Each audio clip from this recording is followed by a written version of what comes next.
Qui a dit que Martin Fayulu assis là aujourd'hui, toi, il va assister na démonstration de force ya ba partisans ya décidé au ba décida qu'il est là d'accompagner leur président Martin Fayulu pour qu'il ait déposer candidature na Seni na boulevard du 30 juin ndenge bozomona en face ya Onatra bureau ya Seni ezalakana non loin ya Sozacom.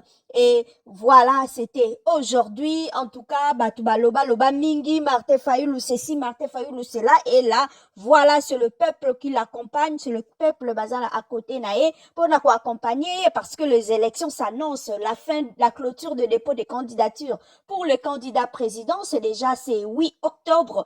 Donc, il ne reste que 4 jours pour aller déposer sa candidature. Et là, Martin Fayulu il a eu à avoir de revendications. Il avait même menacé de boycotter les élections pour preuve partisan to membre et parti nae postuler la députation jusque là il demande d'ailleurs à la CENI de réouvrir le bureau pour que membre et parti nae déposer candidature na bango la députation nationale et provinciale. Alors le président Martin Fayulu il continue toujours na combat nae bien qu'à déposer candidature lelo mais il continue toujours na logique nae na combat nae yako. Donc en gros il y a transparence, il y a élection, il y a des exigences nae. En gros c'est ce qu'il revendique et il appelle le Congolais à une plus grande vigilance à l'engagement pour un contrôle citoyen. Il y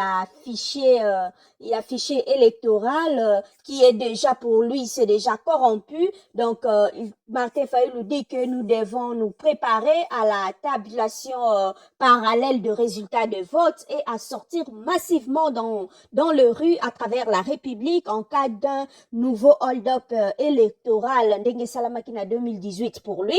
Donc, notre souveraineté a un prix. Donc, on a des déclarations. Ezaki a Martin Fayulu là par rapport à dépôt. Il y a un jour à Salaka annonce, il y a dépôt, il y a candidature. Et jusque-là, nous avons déjà 10 candidats à l'élection présidentielle qui se sont déjà prononcés. Il y a Constant Mutamba, Adolphe Muzitu, Abraham Ngalassi, Moïse Katumbi, Franck Diongo, Denis Mukwege, Martin Fayulu bien sûr, Matata Ponyo, Rex Kazadi et Tebabo. Donc jusque-là, ce sont les 10 candidats qui se sont déjà présentés. Félix Tshisekedi le fera dans les jours à venir, sûrement, je crois, à la clôture ou bien le samedi, peut-être, il le fera. Et pour ça, pour être candidat à l'élection présidentielle, la CENI ou la loi électorale, pas la CENI, mais la loi électorale exige les conditions suivantes.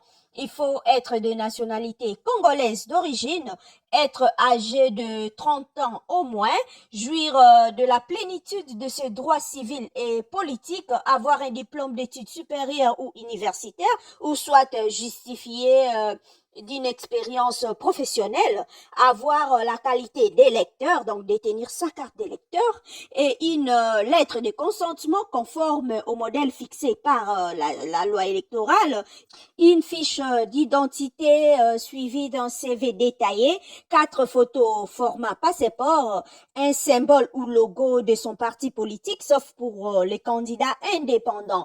À côté de cela, il faut ajouter le certificat de nationalité, l'extrait des casiers judiciaires, photocopie de ta carte électeur, caution non remboursable, c'est 160 millions de francs congolais, une lettre d'investiture de ton parti politique, sauf pour les candidats indépendants, une photocopie photocopie certifiée de tes diplômes, attestation, des choses comme ça qui affirment, qui attestent ton expérience professionnelle, voilà. Donc, il faut présenter quand tu réunis toutes ces conditions et là, tu peux aller déposer ta candidature à la CENI comme candidat à l'élection présidentielle qui aura lieu sauf imprévu au mois de décembre prochain. Donc, te souhaiter bonne chance. Fachi Betompe Atikali Simate, Mukwantombolo, Iye Azawana, c'est lui le président sortant, c'est lui le président qui est en place, et Azako espérer à briguer un second mandat. Donc, pour souhaiter à tout le monde bonne chance parce que c'est la démocratie et ça va jeu électoral que le meilleur gagne, que le peuple a copé ça y est majorité de voix yé wananda leka. Donc toza ko espérer na ba élection o ekozala le plus transparent possible pour un peu relever le niveau au Ezala qui termine à 2018. Merci à vous tous de nous avoir suivis. Abonnez-vous sur Opinion TV. Bye!